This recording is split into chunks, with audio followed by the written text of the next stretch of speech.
Merhaba arkadaşlar, umarım iyisiniz.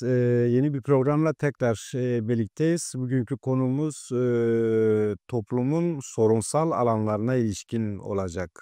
Yani toplumsal doğa ve onun derin sorunsallıklarına baktığımızda bir özgürlük arayışını çok rahat görebiliyoruz. Tabii burada mesele sadece akademik bir başlık ya da sadece felsefi bir tartışma değil.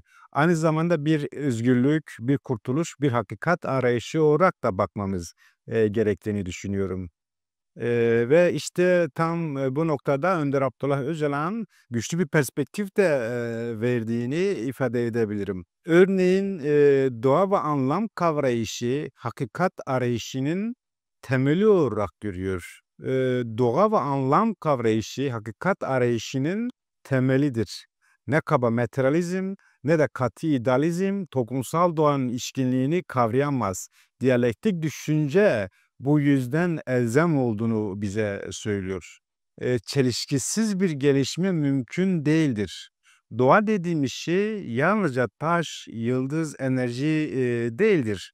Doğa aynı zamanda düşüncedir. Toplumsal doğa insanı sembollerle, mitlerle, bilim ve felsefeyle dokunduğu bir gerçektir.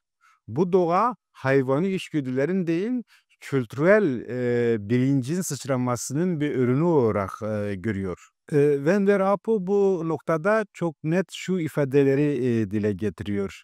Yani toplumsal doğa bir bitki değil, hayvan değil, düşüncedir diyor. Bunu da şu şekilde açıklıyor.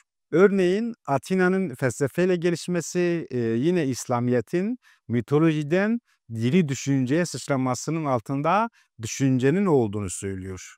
Yani bunlar hep düşünceyle kurulan toplumsal doğanın örnekleridir diyor. Bu tarihsel akışta gözümüzü çevirmemiz gereken bir temel eksen var. O da kadın.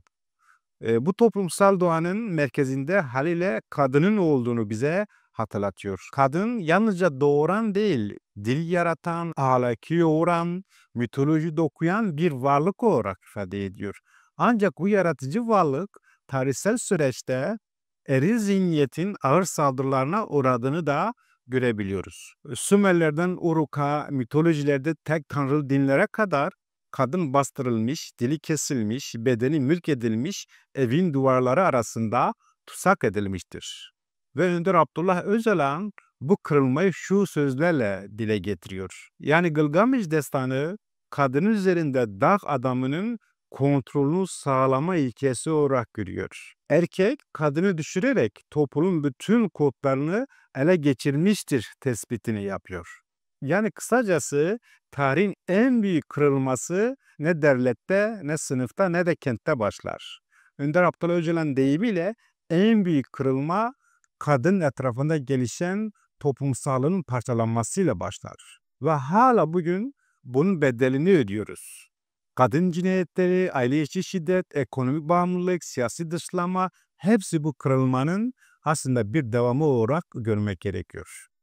Önder Apo bu sorun kökenine dair şunu diyor. Kadın toplum geliştirmiştir, üretmiştir ama erkeğin saldırısıyla bu toplum parçalanmış, kadının ekonomisi elinden alınmış, özgürlüğü yok edilmiştir gerçeğini bize hatırlatıyor. Bugüne baktığımızda kadının bedeni reklamlarda metalaştırılmaktadır. Sesi bastırılmakta, iradesi inkar edilmektedir. Bu yalnızca basit bir cinsiyet eşitsizliği değil, insanlığın toplumsal doğasının çöküşü olarak, iflası olarak görmek gerekiyor. Ve bu çöküşü tersine çevirmek için en başta kadının özgürlüğü yeniden inşa edilmelidir. Benim kadın özgürlüğüne inancım, kadının önce düşünsel özgürlüğüyle başlar.